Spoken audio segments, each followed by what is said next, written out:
I remember sitting across from my sister's friend, Marissa, watching her hold back tears as she said, "I work full time, and I still can't afford a place to live."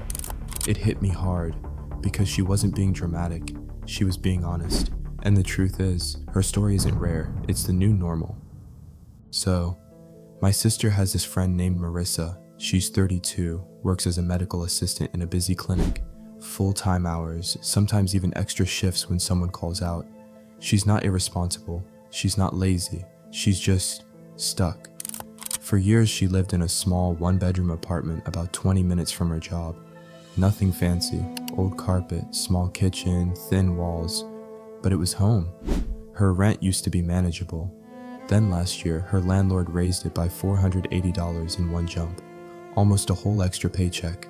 She tried to negotiate, she tried to reason, but the new management company didn't care. They told her, "Prices are going up everywhere. You can renew or move out." And that's when everything in her life started unraveling. She couldn't afford to move. She didn't have savings for first month, last month, deposit, and movers. But she also couldn't afford the new rent. So she tried to push through. She picked up overtime. She worked Saturdays. She skipped lunches so she could clock out later. And every time she looked at her paycheck, it felt like her hard work was evaporating, disappearing into bills she didn't even have the energy to argue with anymore. Then one day, she got a notice to tape to her door. Another rent increase, this time $300. That was the breaking point. She told me the night she found the letter, she sat on the kitchen floor, still wearing her scrubs from a 10-hour shift, staring at her bank account and doing the math over and over again, like maybe the numbers would magically change. They didn't. She couldn't keep the apartment, but she still couldn't afford to move.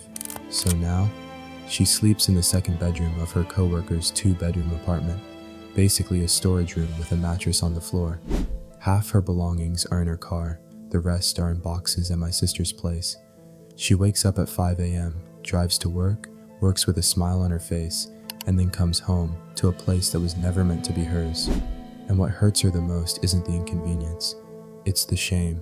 She told me, "I did everything adults told me to do. Get a job, work hard, pay your bills. And somehow I'm working full time and still living like I'm 18 again." And when she said that, I didn't know what to tell her, because she was right and she wasn't alone.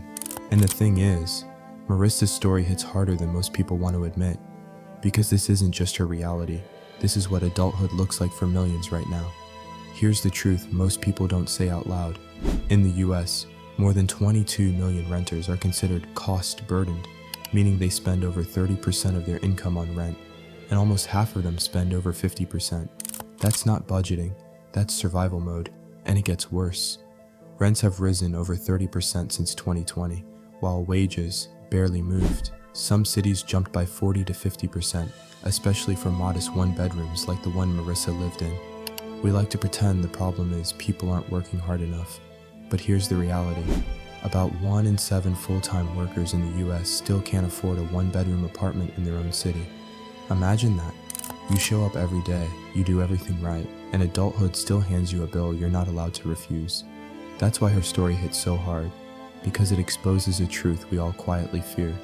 You can be responsible, you can be disciplined, you can work your ass off, and still fall behind. And the emotional weight of that, it's not small. It's the shame of feeling like you're failing at something that shouldn't even be this hard. It's the confusion of watching the numbers not add up no matter how many lunches you skip or overtime shifts you pick up.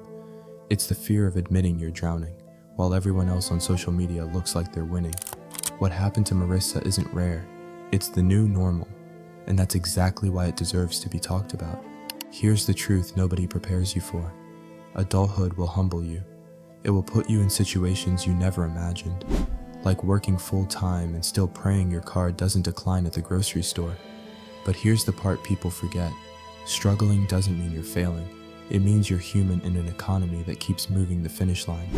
And the fact that you're still trying, still waking up, still showing up to work even when you're exhausted and underpaid, that says more about your strength than your bank account ever will. Listen, life is not a straight line. Some years you build, some years you survive, and some years you crawl. But crawling is still moving. One mindset shift, I tell myself, and maybe it'll help you too. Stop measuring your life by how fast you're moving. Start measuring it by the fact that you haven't quit. There's a quote I love: "Rock bottom has built more stories than comfort ever will." And it's true. You're not behind, you're becoming. You don't have to have it all figured out today. Just don't stop taking the next step. If this story hit you, subscribe. I share real stories about adulthood, work pressure, and money struggles every week. Comment below if you've ever wondered how you're supposed to survive when everything keeps getting more expensive. Your story might be the one that helps someone else breathe a little easier. Share this with a friend who's carrying more than they admit. And here's your reminder: you're not defined by the chapter you're in. You're defined by the fact you're still turning the pages.